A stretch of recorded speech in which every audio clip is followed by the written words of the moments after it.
berkat rahmat dan hidayahnya kita dapat berkumpul di tempat ini dan kita bisa bertemu, berkenalan, dan salawat serta salam semoga selalu kami persilakan kepada baginda Nabi Muhammad SAW.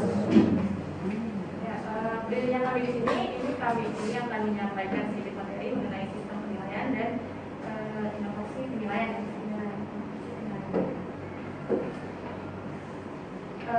Sebelum masuk ke materi, diharapkan teman-teman semua menyimak materi yang kita sampaikan ya, karena nanti di akhir itu ada kuis tentang materinya dan ada hadiah juga buat kalian. Kalian bisa jawab ya. Nanti kalau silakan.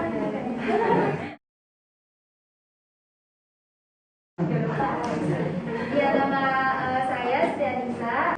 Ya, saya Nadia.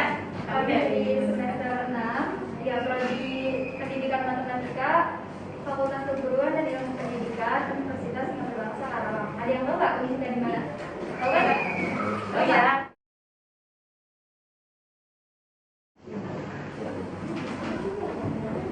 Oke, di sini ada definisi dari penilaian. Menurut Pinariati tahun 2018, penilaian adalah rangkaian kegiatan untuk memperoleh, menganalisis dan menafsirkan data tentang proses dan hasil belajar siswa yang dilakukan secara sistematis dan berkesinambungan hingga dapat menjadi informasi yang bermakna dalam pengambilan keputusan. Dalam penilaian ini apakah ada peraturannya? Ada ya. Jadi penilaian sendiri itu mengacu pada Peraturan Menteri Pendidikan dan Kebudayaan Nomor 23 Tahun 2016 tentang standar penilaian pendidikan, yaitu kriteria mengenai lingkup, tujuan, manfaat, prinsip, mekanisme, prosedur, dan instrumen penilaian hasil belajar peserta didik yang digunakan sebagai dasar dalam penilaian hasil belajar peserta didik pada pendidikan dasar dan menengah. Lalu apa saja sih yang dinilai gitu ya? Yang pertama, sikap spiritual. Jadi meliputi sikap kalian peserta didik dalam hal kesopanan berperilaku, menghargai beragama di sekitar lingkungannya. Kemudian yang kedua ada sikap sosial, itu meliputi kedisiplinan siswa dalam menjalankan aktivitasnya selama berada di sekolah. Lalu yang ketiga ada pengetahuan, di mana ini kombinasi penguasaan kognitif atau kecakapan berpikir, yaitu mengingat, memahami, menerapkan, menganalisis, mengevaluasi, dan mengkreasi dengan pengetahuan faktual, konseptual, prosedural, dan metakognitif. Lalu yang keempat ada keterampilan, di mana keterampilan ini kemampuan dari peserta didik dalam menerapkan pengetahuan untuk melakukan tugas-tugas tertentu. Oke, selanjutnya sistem penilaian. Ini mohon maaf ya, fontnya berantakan. Oke. Bagi pendidik yang profesional, hasil penilaian yang dilaksanakan itu menjadi batu uji keberhasilan dirinya sebagai pengajar dan pendidik, sehingga senantiasa dimanfaatkan untuk perbaikan dan penyempurnaan tugas-tugas profesinya. Ia selalu berusaha mempersiapkan, melaksanakan, dan mengkaji hasil penilaian dengan sebaik-baiknya. Lalu untuk selanjutnya itu ada tujuan dan fungsi dari penilaian. Itu untuk mengetahui seberapa banyak indikator kompetensi dasar suatu mata pelajaran tercapai, menilai kebutuhan individual, kebutuhan pembelajaran, membantu dan mendorong siswa memiliki motivasi dalam belajar, membantu dan menolong guru mengajar lebih baik, menentukan strategi pembelajaran yang sesuai, dan sebagai upaya meningkatkan kualitas pendidikan.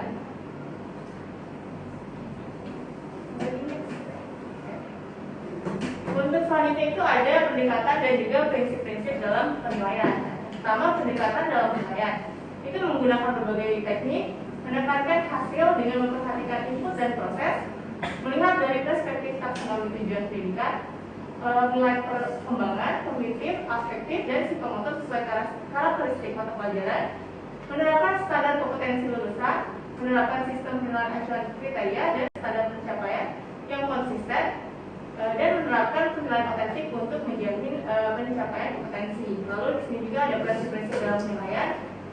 Prinsip-prinsip dalam penilaian ini yang pertama, penilaian merupakan bagian tak terpisahkan dari proses pembelajaran. Semakin baik sistem penilaian, akan semakin baik juga hasil dan proses pembelajaran. Lalu yang kedua ada mencerminkan masalah dunia nyata, menggunakan berbagai ukuran, metode, teknik, dan kriteria sesuai dengan karakteristik dan esensi dalam proses pembelajaran. Lalu yang keempat itu bersifat holistik, yaitu mencakup semua aspek dari tujuan pembelajaran. Oke. Masuk ke penilaian otentik. Jadi penilaian otentik itu untuk menilai pengetahuan dan keterampilan peserta didik secara multidimensional pada situasi nyata, di mana penilaian ini tidak hanya menggunakan paper and pencil items atau tes tertulis saja, tetapi juga menggunakan berbagai metode atau bentuk, misalnya tes, terus penilaian perbuatan atau kinerja, proyek, terus habis itu pemberian tugas problem solving, observasi sistematik oleh instruktur atau peserta didik, tes tertulis secara luas, portofolio, jurnal, penilaian berbasis kriteria. Lalu selanjutnya metode nagas ini digunakan untuk mengukur sikap menggunakan cara observasi, wawancara, inventory, self-report, dan atau juga jurnal. Untuk selanjutnya akan dijelaskan oleh pemateri sendiri. Dan bisa. Oke, lanjut dari tadi ya, penilaian akademik. Nah, di sini ada manfaat dari penilaian akademik. Yang pertama itu ada menunjukkan secara lengkap seberapa baik pemahaman peserta didik atau pemahaman kalian selaku siswa terhadap materi pembelajaran yang telah diajarkan oleh guru. Nah, yang kedua itu menunjukkan dan memperkuat kompetensi seperti pengumpulan informasi, pemanfaatan sumber, dan pemikiran sistematik. Yang ketiga yaitu menghubungkan pembelajaran dengan pengalaman atau kehidupan sehari-hari. Kayak misalnya kalau di pembelajaran kita belajar tentang yang sederhana aja kayak pertambahan, pengurangan gitu ya. Nah, itu kan bisa kalian terapkan di kehidupan sehari-hari. Misalnya contohnya kalau misalnya jual beli, nah itu kan kalian bisa menerapkan pertambahan atau pengurangan itu di kehidupan kalian gitu. Nah, ini udah pernah belajar. Iya, ini. Oh iya. Tahu. Oke.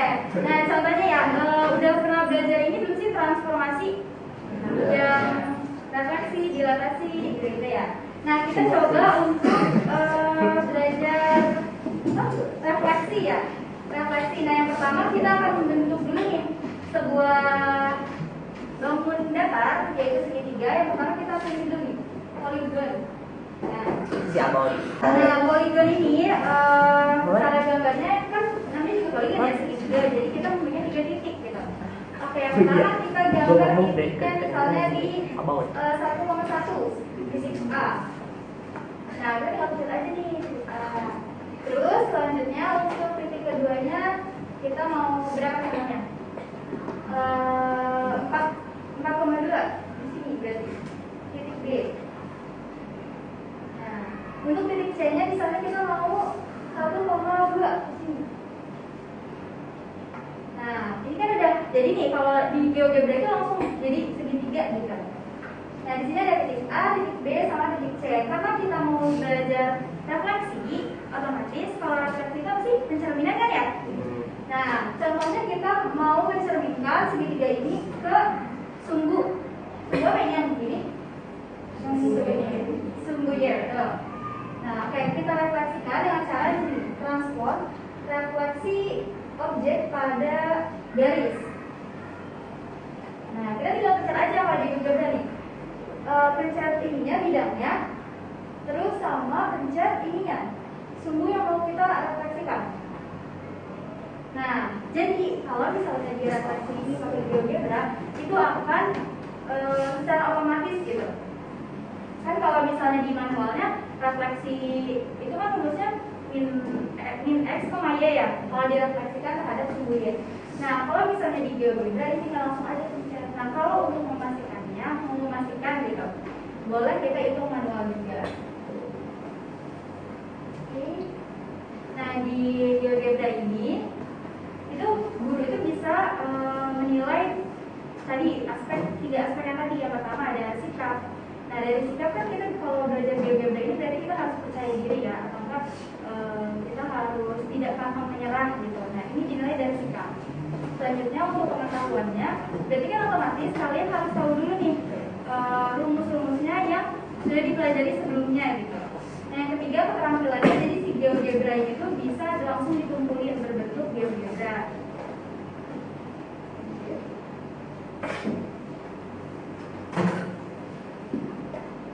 Nah, ini inovasi ini sebenarnya kalau bisa sih ya, ini sebenarnya buat guru nanti yang akan diisi oleh kalian. Nah, pada aspek sikap ini inovasi yang aspek sikap ya. Jadi guru dapat membuat angket untuk mengukur apakah siswa mendapat sikap dari pembelajaran yang telah dilakukan. Contohnya tadi kita kan udah belajar GeoGebra. Nah, di sini guru bisa membuat angket tentang sikap kalian gitu. Contohnya gini, apakah dalam pembelajaran transformasi menggunakan GeoGebra dapat menumbuhkan sikap bertanggung jawab? Nah, nanti kalian tinggal isi gitu. Apakah bisa atau tidak gitu kalian menumbuhkan sikap bertanggung jawab gitu. Selanjutnya kedua, apakah dalam pembelajaran transformasi menggunakan GeoGebra dapat menumbuhkan rasa bersyukur ketika berhasil mengerjakan sesuatu, ya atau tidak? Nanti contoh untuk kuisnya nanti kalau ada yang bisa jawab langsung angkat tangan aja, kan? Dari materi yang tadi kok. Gue baru bangun tidur ngapain dia? Oke, yang pertama, apa saja aspek yang dinilai dalam pembelajaran? Tadi ada berapa aspek? 4. Wah, ya. Gus Parit. Aduh, apa? Apa tadi ya? Boleh.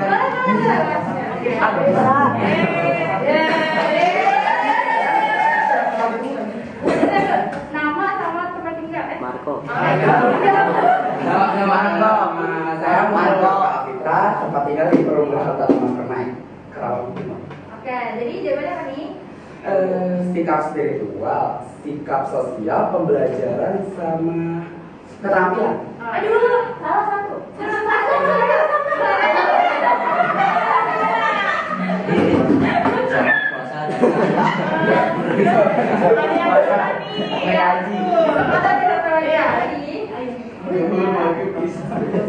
Jangan puasa haji bila mampu.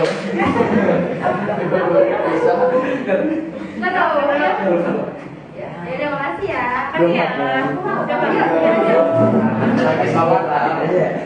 Iya, kalau gitu gua tidur aja. Tadi gua baru bawa tidur, Bang. Sama gua juga. Iya, udah lagi. Katanya belum kenal nih. Namanya nih, gua Berarti tetap nggak? Iya, aduh, lupa berdiri. Iya, beda beda.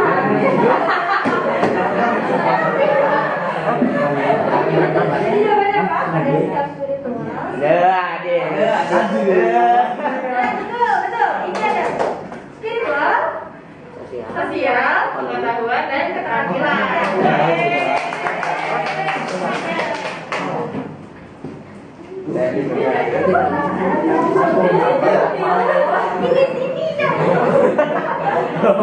Kayaknya siapa? Kok di sini? Kuis yang kedua, sama ya, angkat tangan.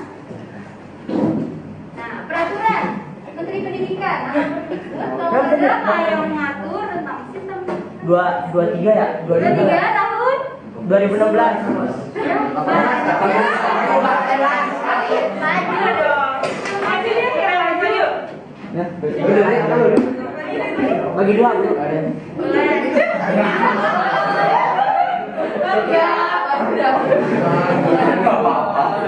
Yang ke-23 nomor tahun 2018. Oh, 2018 bener nggak?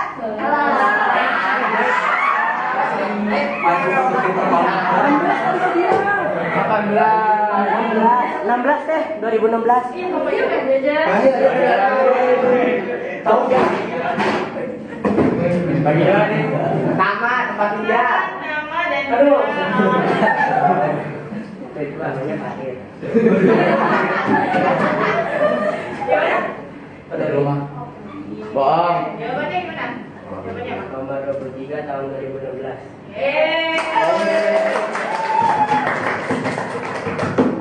Habis banget ya.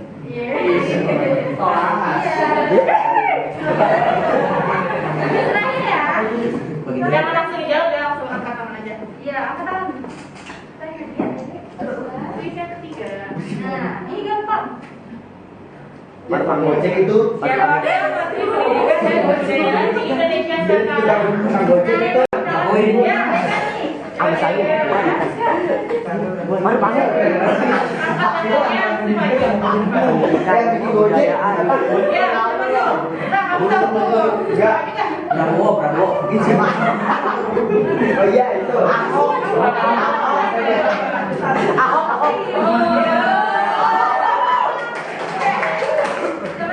Perkenalkan, nama saya Alim Saleh Huzaifa. Tempat tinggalnya di perumahan Permata Nirwana. Oh. Menteri Pendidikan dan Kebudayaan adalah Nadiem Makarim. Iya. Pinter-pinter banget ya. Isi mau.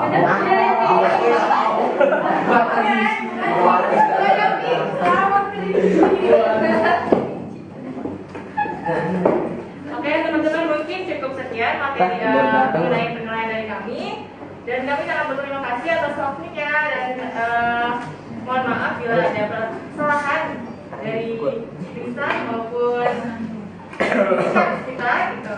Ternyata benar ya, kelas A kompetitif. Ya, aktif ya. Betul juga.